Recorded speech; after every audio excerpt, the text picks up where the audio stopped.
Ribuan tahun yang lalu, saat belum ada TV, belum ada HP, belum ada WiFi, opera adalah hiburan utama orang-orang Tiongkok pada saat itu. Meskipun hiburan kuno, opera Tiongkok ini sampai sekarang masih dimainkan, masih dipertontonkan.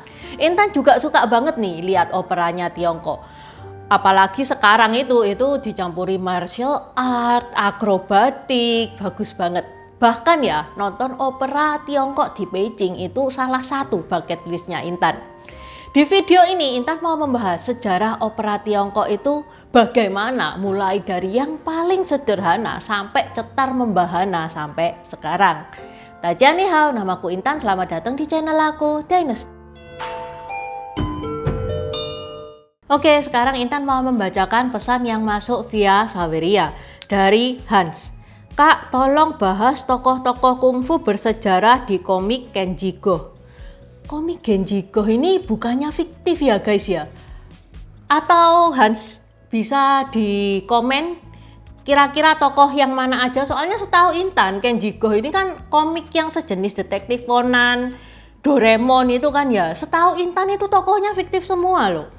Intan nggak tahu lagi kalau misalkan ada yang nyata. Soalnya Intan sendiri juga nggak baca ini komik Kenji Go ini. Coba Hans kalau nonton video ini di komen ya, mau yang diminta itu ngebahas tokoh yang mana. Buat teman-teman yang mau mendukung channel ini supaya channel ini bisa lebih maju lagi, bisa lebih baik lagi, teman-teman bisa mendukung via Saweria yang linknya Intan taruh di deskripsi. Dukungan sekecil apapun itu berarti banget buat channel ini, dan di channel ini teman-teman itu bisa nulis pesan, entah pesan itu berupa support, dukungan, pertanyaan, atau request video kayak Hans ini tadi, yang mana nanti semua pesan yang masuk Intan bacakan di video berikutnya, sekalian Intan jawab. Okay, let's start! Tak kasih tahu ya guys ya, di dunia ini ada 3 kebudayaan opera tua. Yang pertama opera Yunani. Opera Yunani itu sejak 600 sebelum Masehi, tua banget. Opera India juga tua banget. Dia itu hadirnya di awal-awal setelah Masehi. Opera Tiongkok itu lahirnya di dinasti Song di tahun 1200-an. Dan memang sih kelihatannya opera Tiongkok ini lebih muda daripada opera Yunani sama opera India. Tapi gimana opera Tiongkok ini yang masih ada sampai sekarang. Karena opera Yunani dan opera India itu sudah lama almarhum.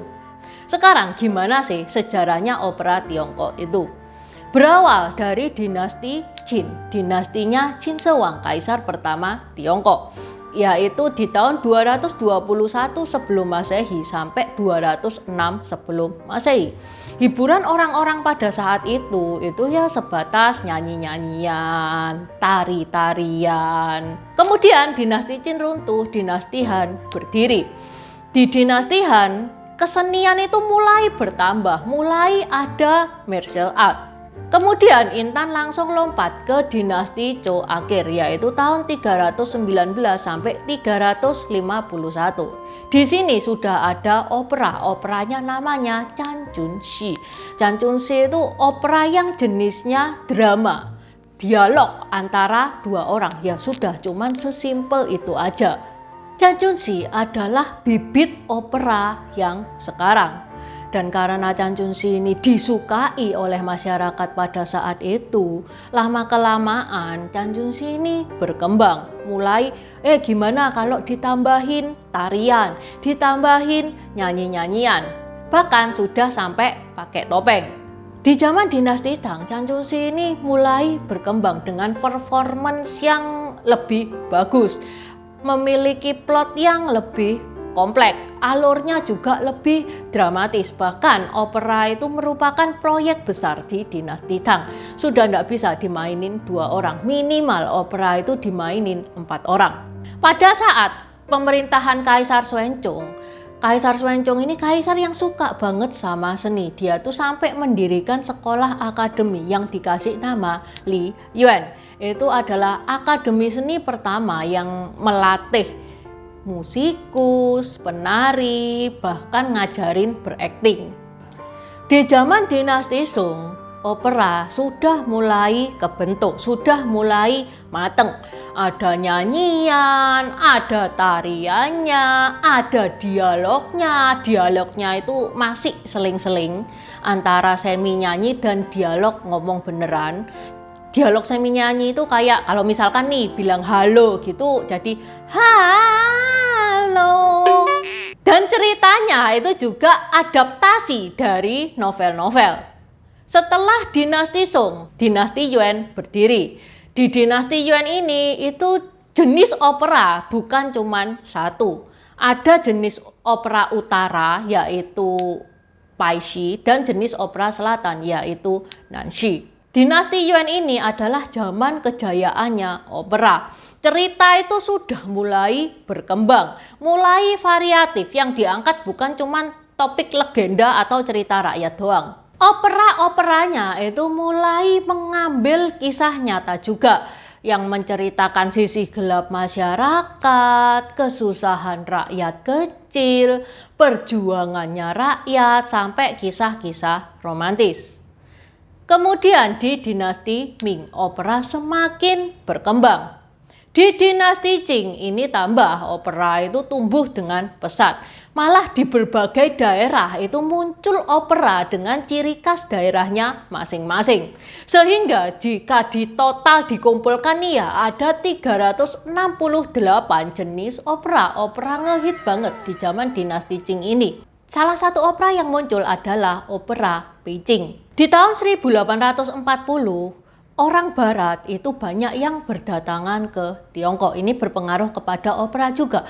Opera-operanya itu banyak yang ada unsur kebarat-baratan. Opera itu pernah mengalami masa gelap, yaitu pada zaman revolusi budaya. Revolusi budayanya Mao Zedong. Apa sih itu revolusi budaya? Itu programnya Mao Zedong untuk memurnikan paham komunis. Jadi yang kebarat-baratan itu tidak dibolehin semua. Intan pernah bahas satu video sendiri tentang revolusi budaya. Buat teman-teman yang pengen tahu revolusi budaya itu apa, ini ya linknya. Di deskripsi juga sudah Intan taruh. Pokoknya ya di revolusi budaya ini yang tewas itu banyak. Karena opera itu banyak yang mengangkat isu-isu politik sehingga sebagian besar grup opera itu dibubarkan. Pemain dan penulis naskah opera itu banyak yang dianiaya. Semua opera itu dilarang untuk tampil kecuali opera-opera yang dianggap tidak berbahaya ya. Paling yang kurang lebih kisah-kisah legenda kayak Ular Putih itu diperbolehkan karena nggak mengandung unsur politik sama sekali. Total opera yang diperbolehkan dari ratusan jenis opera cuman 8 jenis opera. Nggak mungkin kan ya kalau opera itu sampai di-cut. Gak boleh tayang sama sekali, soalnya gimana-gimana rakyat juga butuh hiburan. Mao Zedong pun juga butuh hiburan.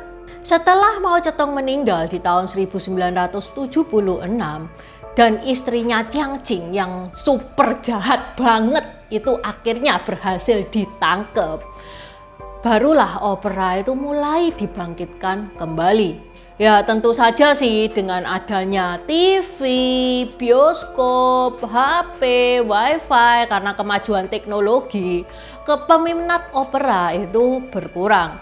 Tapi Tiongkok demi mensupport budaya opera supaya nggak punah, Tiongkok itu sering banget ngadain kontes-kontes yang mendorong generasi muda untuk berpartisipasi dalam opera tradisional Tiongkok.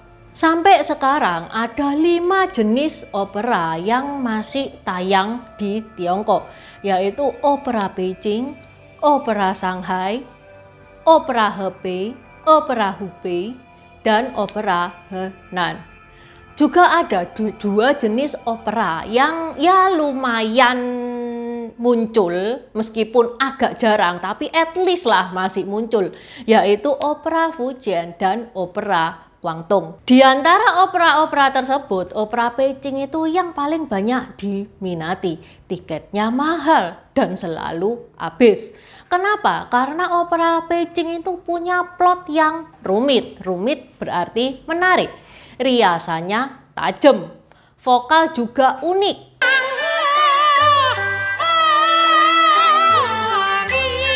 Ceritanya itu lebih ke arah politik dan kehidupan nyata daripada kisah-kisah romansa. Terus guys, opera Tiongkok itu riasan sama kostumnya itu kan berwarna-warni ya. Warnanya itu ada artinya. Warna merah itu melambangkan keberanian, kesetiaan, kesucian.